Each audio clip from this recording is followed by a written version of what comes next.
सब दिन भोरे भोर माँ भगवती के पूजा करे के लेल जाय छे और नदी में एकाएक बाढ़ आबि जाय छे और भक्त के तो जेबाक छे मैया के पूजा करवा के लेल। हाँ किशोर बाबू भगवान भाई जी के प्रणाम कर रहल छियनि, बहुत बहुत धन्यवाद। और अहाँ सबके स्नेह प्रेम हमरा सबके भेटैत रहैया, आशा करै छी एनाही भेटैत रहे।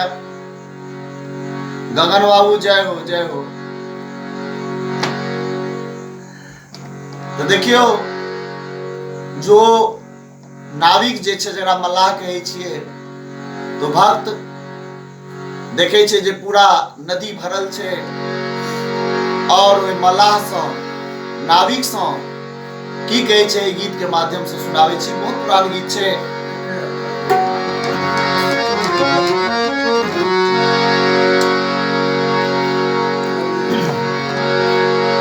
श्री राम जी बहुत बहुत धन्यवाद अहाँ के, यहाँ सबका स्नेह और प्रेम छे।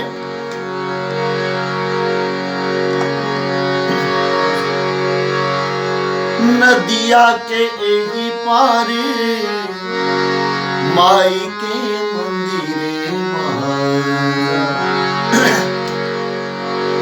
नदिया के ओही पारे।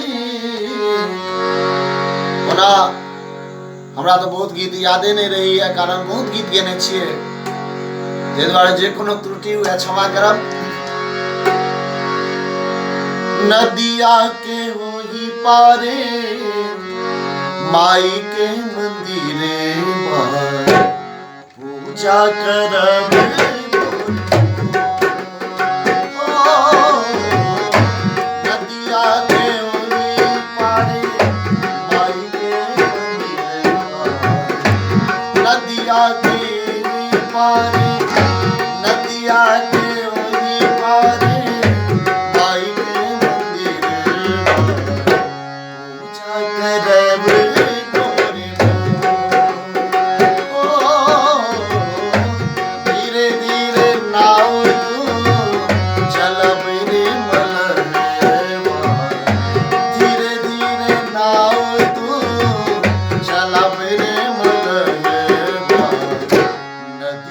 में